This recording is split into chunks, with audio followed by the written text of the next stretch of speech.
Well, how are you getting on? Welcome back to another video. Here's what's coming up today. Pressure.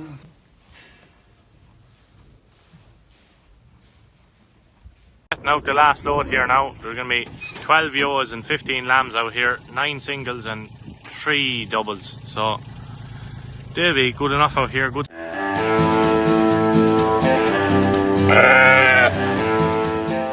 We're just in Granard Farmers Mart there at Irish Farmers Journal Suckler Roadshow. It was very interesting evening.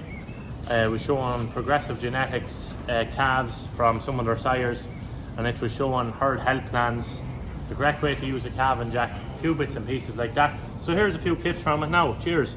I think jack right. So in terms of now putting on ropes, would say, so your feet are pointing, your head is just pointing as well. So tell us in terms of what do you do with that? Yeah, so some reason when the jack comes, sometimes if you actually look at the diagram on the jack, you know, both of these plants. That's always the question we get. And should they be on one side? I think I always put them one side or the other. And if you are buying one of these jacks after it's called an alternative traction jack. The jack on there, and all it means is that it's pulling one leg at a time. So your shoulders are coming out a little bit better. It's exactly that, because some of there is, I don't know what the proper term is, where the traction is the same, but it's pulling both legs equally, and they're not a great job. Sorry, apologies. Yes, I want to get a little later down. Shut up. Right, so, you have each knees on each side, right? Do you use colours for when you have right, left, or? Yeah, generally put the red one on the right one. Okay. So take us to the next stage then. Put the ropes on whichever side you like. I normally start with the right hand side here. So the 2 knots here, when you go on the long one, force them out. Cross in the front, because half are usually long, and don't have a jack space. Okay. So I pick them up there. Okay. Now what I find that this side is the hook is further back, I just want to pull that leg first. If it's the other leg that I need to pull first, I'll unhook it and I'll flip the jack over. So whichever leg is out first, you'll exactly, yeah, so the leg is furthest back, it probably might need a little bit more pulling. Okay. So don't be afraid to flip it over. So the angle of your jack here at the moment is straight out. I'm straight because the pelvic canal is pretty much horizontal. So you're trying to bring them out straight first. So those people start leaning on the jack and stuff like that. Anytime I lean on the jack is if the nose is just there and you want to give a little bit of pull, I might lean on it for 2 seconds and back off. But I never actually physically jack the calf when they're leaning down on the jack. If you come back, if you're right, there's nobody behind us here, if you come back, I just sweep it there, So I would just do 1 or 2 jacks. If the nose is there, I might just give a tiny little lean down just to gain a little bit. But I always leave a good few seconds in between each tension. I actually let the cow or let the heifer do as much of the work as possible. Okay. So there's no panic at this stage. Usually your lad is kicking buckets at this stage, trying to get the calf out and panicking and roaring and shouting, but you don't want any of that at all. Right. 1 or 2 sort of ratchets, give her a second, maybe a little lean, just wait, so like it. Take them on there. Yeah, so then there's another 1 or 2. I was still standing. Good standing, yeah. Fighting.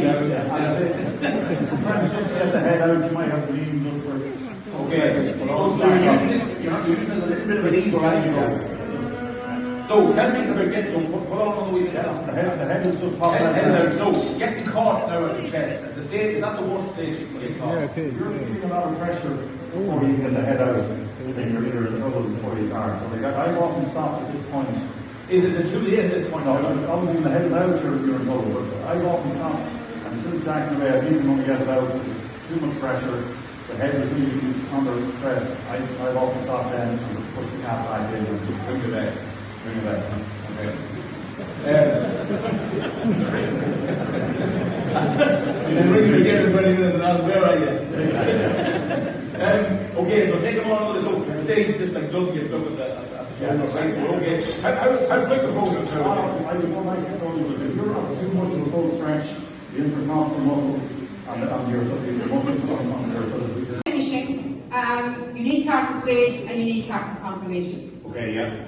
So, what have we got here? So yeah, here again, two more heifers from Thomas. Again, the heifer kind of over closest to Rose is an RD Rolex heifer.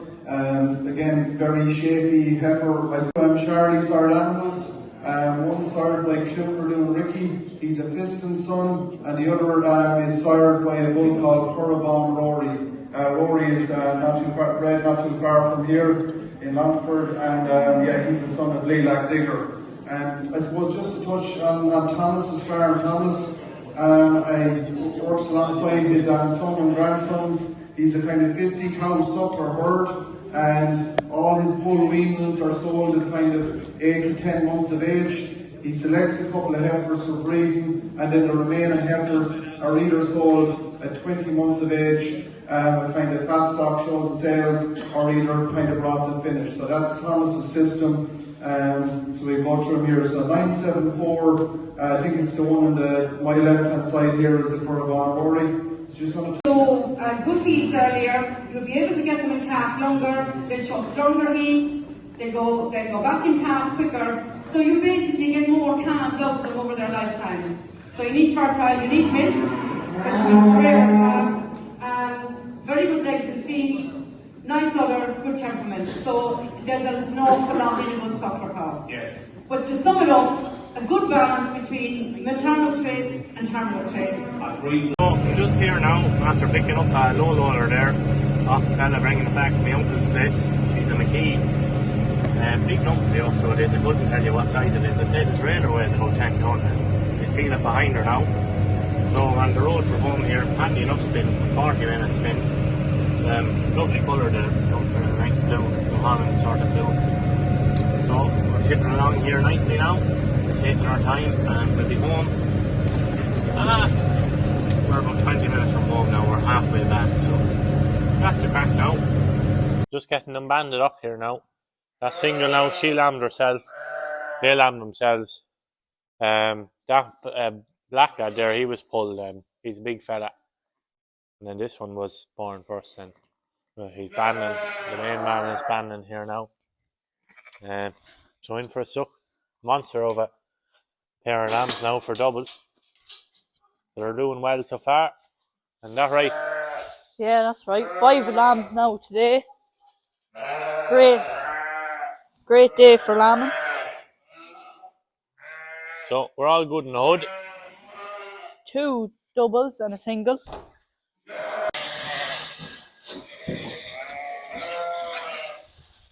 So just even and feed out here now. And I'm here just scraping in a bit of silage. Yeah, we'll bed them up.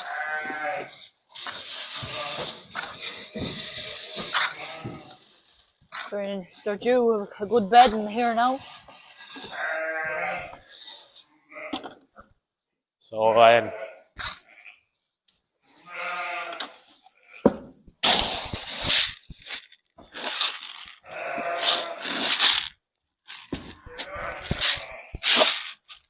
just get the measurements right of the bucket mark there to know how much for each pen. You just remembered, you know. Handy enough. Out there. And the goats, after walking into the feed trough, which is not ideal. Anyways, we'll not worry too much about it. And just not enough feed space there in that pen, just so it'll feed a little bit out in the silage. So, yeah.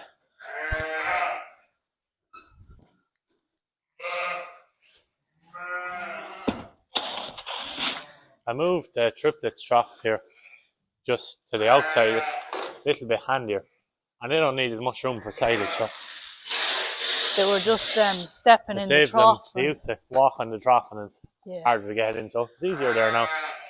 So yeah, we've a head but no legs. Operate here, well not operate, just see if we get legs. Push back in the head. In their own.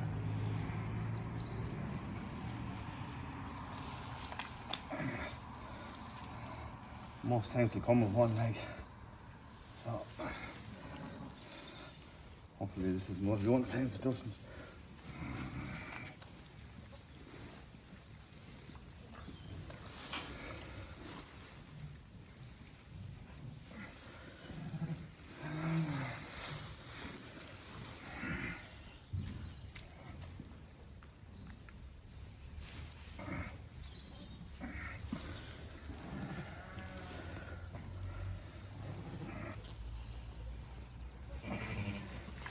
Pressure on myself going out and have a kick in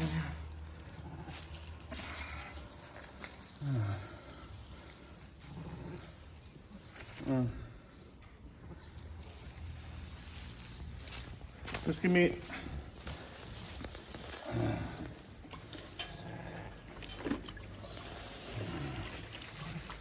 little bit of water in the ear there. That's him going. He's just wouldn't want to leave him anyway. Put a bit of an iodine solution here. This is 4-iodine, 10% iodine solution on this lamb's navel, and this stops infection getting in through the navel. So just a couple of sprays on here. So he's a kicker. So that's him good there now. The way I'd always pick up a lamb is either by the top half of the back leg or the top half of the front leg, and it's a safe enough way to do it, and it doesn't hurt the lamb. So that's the handiest way I find anyway. So he's a hardy single there now. He's sucked and all, and he's up and about there. So fair play to him. Well, you see this Suffolk yo here and this Clyn yo here. They've been scratching the ground, scraping the ground, and panting and nodding down and pushing. So it's a real sign now they're going to lamb very soon. We're just waiting for a couple of water bags. They should pop them out soon enough, and then hopefully the lamb themselves. See, she's scratching the ground there. We might have to handle them. You never know what'll happen. So yeah. That's a real sign there now, scratching the ground. Why they do it I can't explain to you. Some maternal instinct I suppose, from dating back a good while. So the first water bag is out here now. See there, that's sort of a blue tinge off it. So she'll start pushing soon, and if she runs into any issues, we'll handle her anyway.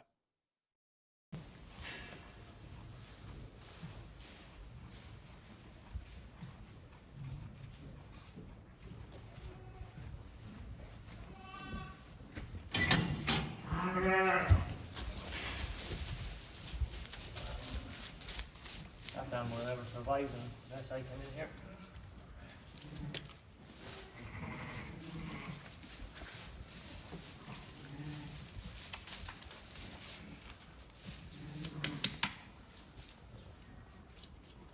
The lime down here whenever the individual pens, whenever the change over, just to reduce infections.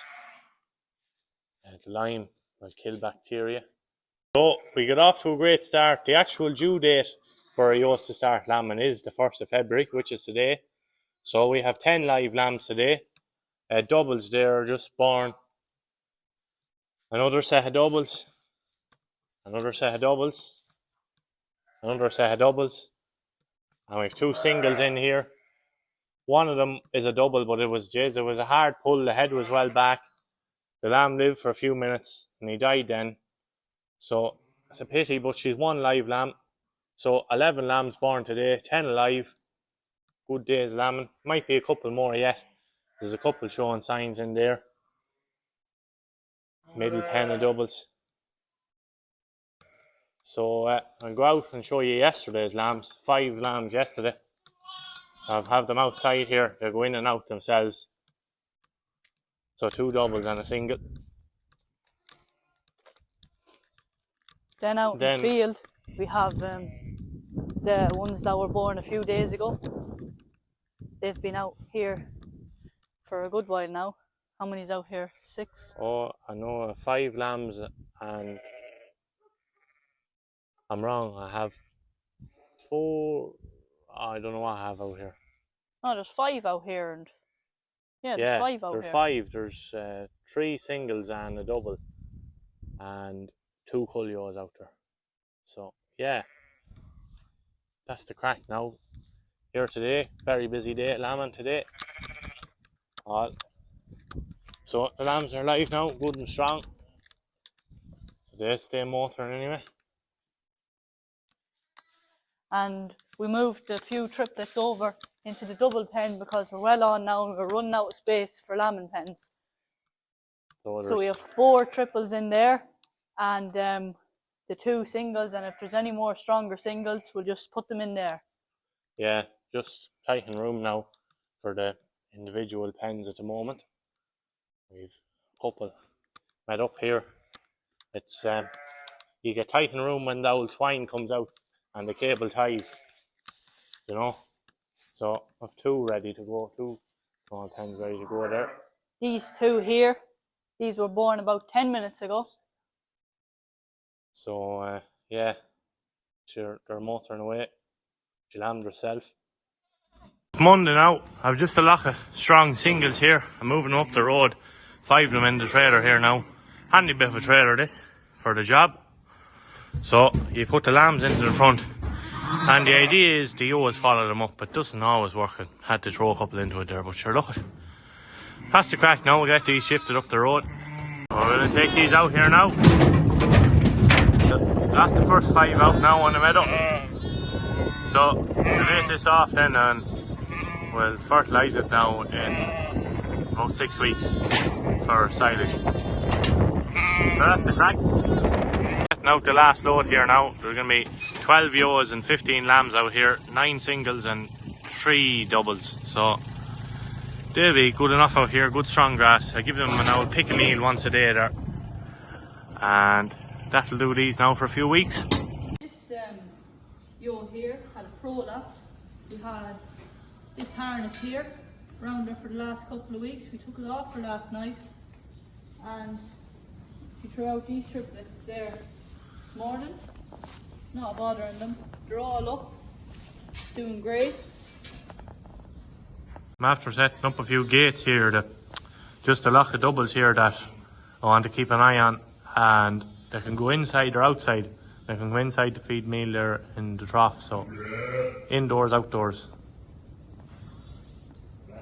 That's it for this video. Thanks very much for watching. Make sure to give the thumbs up, the like, and subscribe and tap the bell. You'll get notified of the next one. And leave your thoughts down below in the comments. Cheers.